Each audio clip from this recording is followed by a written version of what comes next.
can you talk about what you guys have accomplished on the ground the last 2 weeks, all season long, but maybe especially the last 2 weeks? We've been running the ball really well. You know, offensive line has done a great job of opening up some holes. Running backs have been running hard. And, you know, if it's not broke, don't fix it. So we're going to keep coming back to that. You know, football, you could, dominate the run game.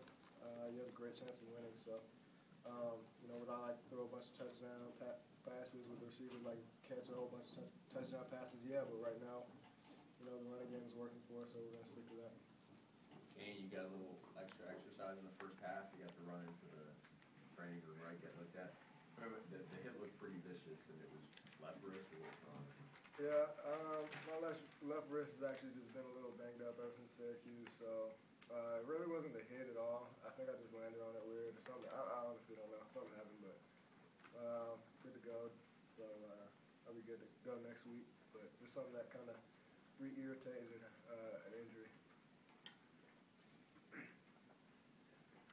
Could you talk about what Benrick did today? I mean, you wanted to limit his carries. He only had 16, but put up big numbers, 3 touchdowns. Yeah. You know, we want to make a statement this game with our running game, and Benrick's a great running back, and you know, some other guys stepped up today in the running back room, but the offensive line did a great job. I don't think enough could be said about those guys, but Benrick was, you know, making guys miss, you know, running the ball tough at the goal line, and you know, he's a smaller guy, so a lot of guys don't expect him to do that, but he ran the ball tough at the goal line and gave us some good yards. Kain, finally, obviously the red zone problems last week were well documented. This week, you know, really clicking down there. It seemed like I think you had 4 touchdowns and 31 plays. Can you just talk about putting that behind you? Yeah, I mean, you know, you look at, I think Syracuse, we were 100% in the red zone, and then, you know, you go to BC and we didn't score any touchdowns. So we just aren't being very consistent right now, and hopefully we fix that, and we practice a lot harder in that area. And, you know, just going back to last week, you know, we don't really like to reflect, but, you know, we just missed some things down there. And just some easy fixes that we made this week, and, you know, a lot more focus and better execution, and, you know, we were able to put, you know, some touchdowns on the board.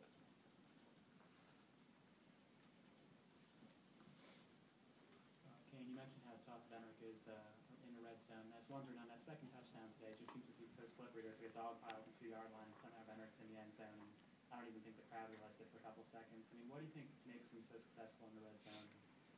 You know, he's a strong guy. You know, he might be little, but in the offseason he works his butt off.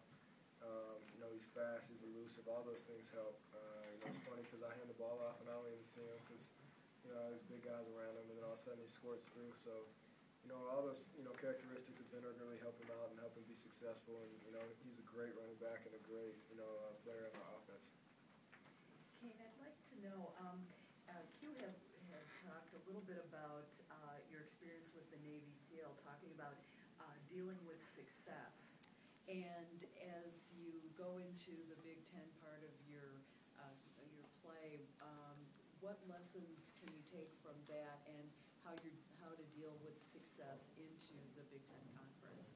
I think a lot of it just has to do with your expectations. You know, we expected to be 4-0 in every operation that the Navy SEALs go into. They expect to be victorious. So you can't get too high, you can't get too low. You got to stay even keel and just keep going, keep doing what you were doing.